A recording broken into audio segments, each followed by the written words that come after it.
पुढे घ्या पुढे घ्या. हाय फ्रेंड्स, तर काल रात्री आम्ही मुंबईवरून निघालेलो दुरांतोनी आणि आज आम्ही पेंच टायगर रिझर्वमध्ये पोहोचलेलो आहे. आणि आमची आज पहिली सफारी आहे संध्याकाळची, जी सिलारी गेटवरून आहे. आणि आम्ही आता सध्या सिलारीमध्येच राहायला आहोत. खूप मस्त रेस्ट हाऊस आहे, खूप सारा एरिया पण आहे. तशी तर आम्ही खूप टायगर रिझर्वमध्ये फिरलो, जसं की ताडोबा, उमरेड करंडला, नवेगाव नागझरिया. पण आमचं फक्त पेंच फिरायचं राहिलेलं म्हणून ह्यावेळेस आम्ही पेंचला आलो. आणि पेंचचं सिलारी झोन खूप मस्त आहे, म्हणून इथे फिरण्यासाठी खूप मस्त वाटतं. की सगळ्यांनी आपण वाचलेलं आहे पुस्तकांमध्ये, कार्टूनमध्ये, मूव्हीजमध्ये की मोगलीचं जंगल, पण हेच ते मोगलीचे जंगल. आणि आज संध्याकाळी आम्ही तिथेच सफारीला जाणार आहोत. हॅलो, तर आता आम्ही आमच्या पहिल्या सफारीला चाललो पेंचमधल्या, जी सिलारी गेटला आहे.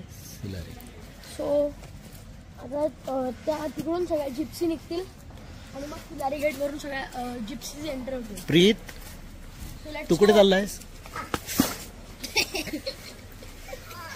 कुठे चाललास? कुठे चाललास? पेंच टेंट.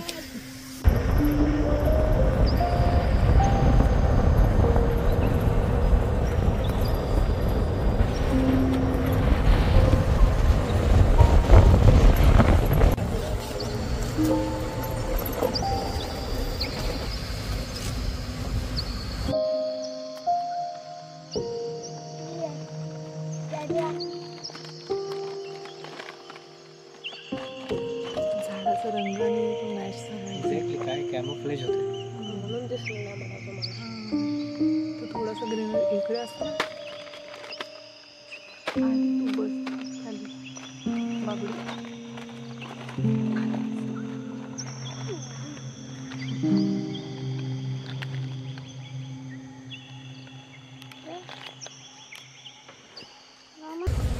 या पहिल्या सफारीमध्ये आम्हाला खूप बर्ड्स आणि ॲनिमल्स दिसले, पण टायगरची सायटिंग काही झाली नाही. आता वेट करू पुढच्या सफारीसाठी, जी आहे आमची खुर्सापारमध्ये. सो पहिली सफारी सिलारी गेटला झाल्यानंतर आम्ही सिलारीला साईडला होतो आणि आता आमची सेकंड सफारी खुर्सापार गेटला आहे. म्हणून आम्ही सिलारीमधून आमची स्वतःची व्हेकल घेऊन 30 किलोमीटर लांब आलो सकाळी. म्हणून आम्हाला 1 ते सव्वा तास लेट झाला, कारण की खुर्सापारची सफारी होते 6:30ला चालू आणि आम्ही इथून आता एंट्रीच 7:30ला करतो. सगळ्या जिप्सी पण पुढे निघाल्यात. सो आता बघू आम्हाला टायगर दिसतो की नाही.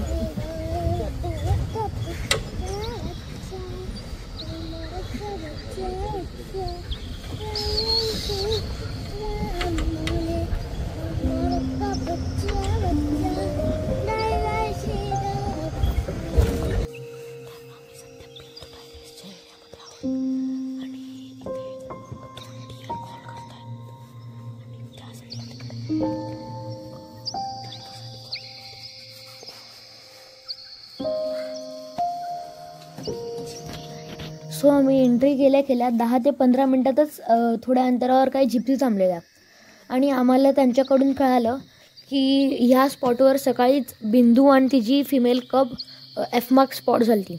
आणि आता एफ मार्क फुल ग्रोन झाल्यामुळे ती टेरिटरी मार्क करत आहे. आणि त्यांच्यामध्ये चार्ज झालं, पण फायटिंग झाली नाही, कारण की एफ मार्क पुढे निघाली. आणि आता इथेच काही 2 डिअर कॉल करत आहेत.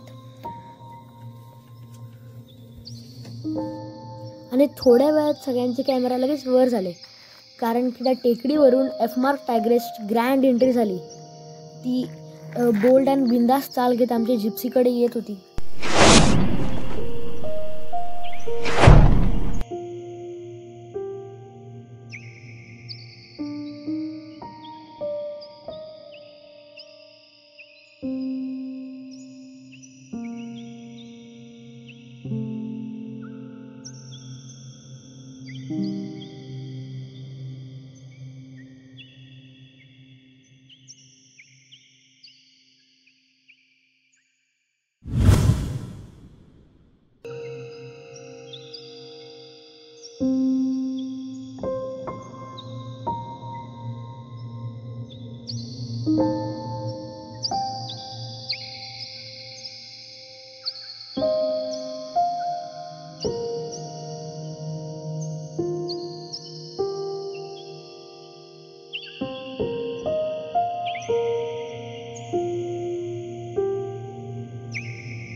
आता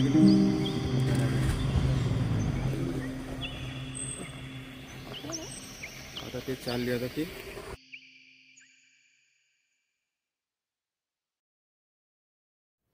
एकदम बिंदासपणे एफमार्क टायग्रेस आमच्या समोरून रोड क्रॉस करून पुढे निघाली.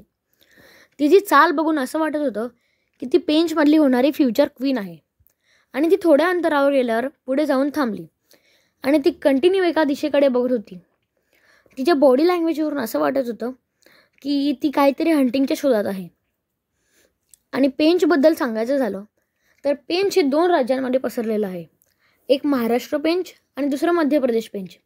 तर आता आम्ही जिथे उभे आहोत तिथून मध्य प्रदेश पेंचची बॉर्डर काय 100 ते 150 मीटर अंतरावर आहे. आणि स्टेटची बाउंड्री ही फक्त माणसांसाठी असते, प्राण्यांसाठी नाही. कारण की शेवटी पूर्ण जंगल ते प्राण्यांचंच, त्यांच्यासाठी काहीच कोणतेच रूल लागू नाही होत. आणि आम्हाला स्टेट बाउंड्रीच्या रेस्ट्रिक्शन्स असल्यामुळे आम्ही पुढे जाऊ नाही शकलो आणि एफमार्क टायग्रेस पुढे निघाली MP च्या तेलिया झोनकडे.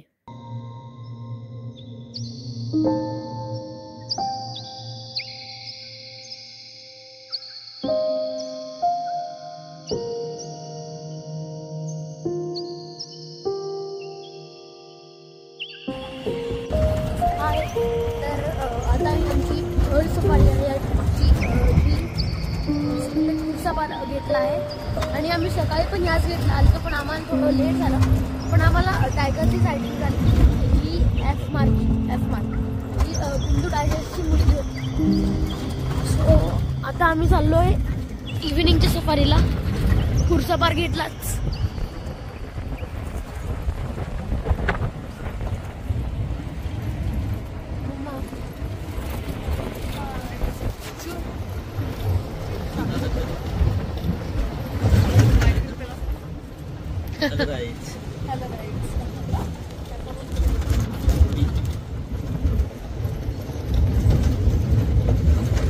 काय वाटतं आज आपल्याला सायटिंग होईल की नाही? आता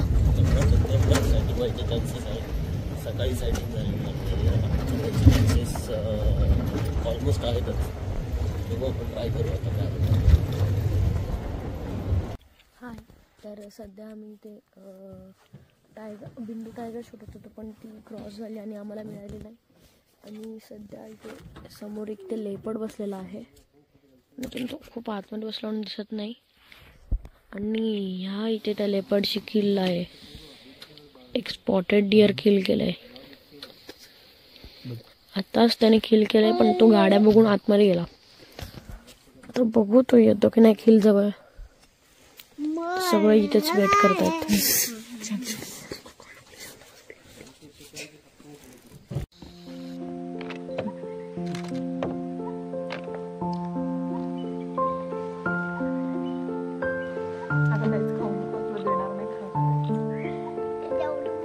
खातो ना म्हणून आपल्याला टायगर दिसत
चौथी सफारी चालू झाल्यानंतर आम्हाला काही अंतरावर पुढे गेल्यावर लांबून एक कुत्र्यासारखा प्राणी दिसला आणि नंतर कळालं हे भारतात आढळणारं गोल्डन जॅकल आहे.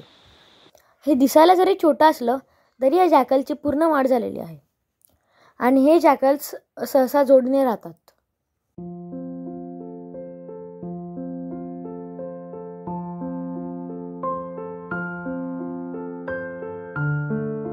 पहिल्या जॅकलला बघत असताना आमचं अचानक मागे लक्ष गेलं ती आमच्या जीपच्या मागे तसंच एक जोडीदार काहीतरी खात आहे. तो जे खातोय ते त्याने स्वतः शिकार केलेल्याचं शक्यता खूप कमी आहे.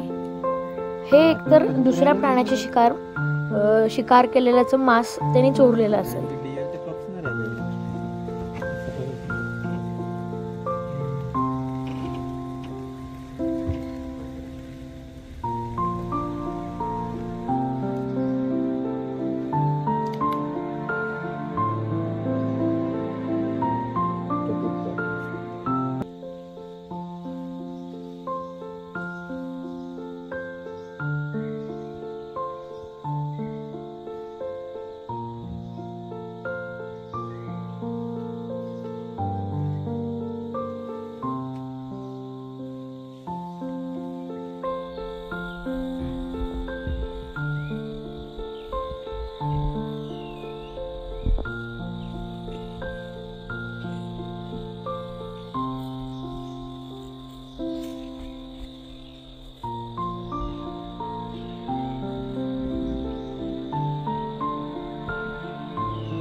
हे सांबर डिअर आहेत.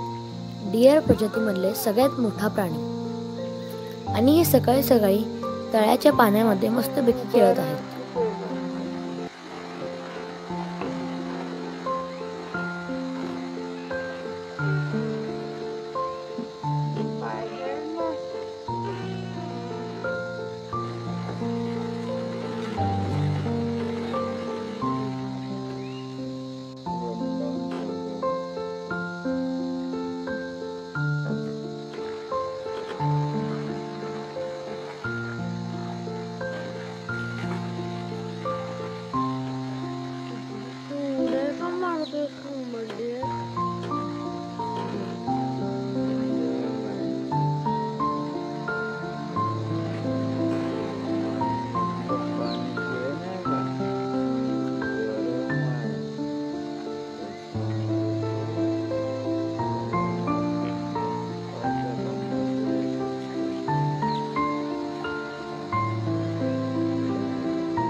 हा आहे पेनच्या जंगलामधला सर्वात मोठा प्राणी इंडियन गोर.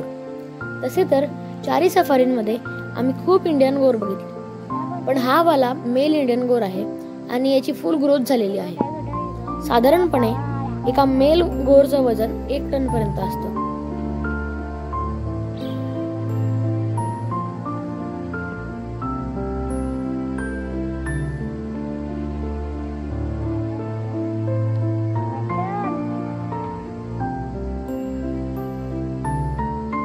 नमस्कार मित्रांनो, तर कशी वाटली मोगलीच्या जंगलाची म्हणजेच पेंचच्या जंगलाची सफर? आवडली ना? पेंच टायगर रिझर्व्ह मधील सिलारी झोन नैसर्गिक दृष्टीने खूप सुंदर आहे, तर कुर्सापाड झोन मध्ये सिलारी झोन पेक्षा टायगर दिसण्याचे चान्सेस जरा जास्त आहेत. पेंच म्हटले तर टायगर सफारी एवढेच बऱ्याच जणांना माहिती आहे, पण पेंच मध्ये या व्यतिरिक्त आणखी एक महत्वाची गोष्ट आहे, ते म्हणजे स्टार गेजिंग. पेंच टायगर रिझर्व्हचे field director Shri Shukla sir यांच्या पुढाकाराने सिलारी झोन मध्ये डार्क स्काय ही थीम सुरू करण्यात आली आहे. यामध्ये बफर झोन मधील एका वॉच टॉवरवर मोठी टेलिस्कोप बसवण्यात आली असून त्यामधून वेगवेगळे स्टार्स, प्लॅनेट्स बघायचा आपल्याला डोळ्यांनी अनुभव घेता येतो.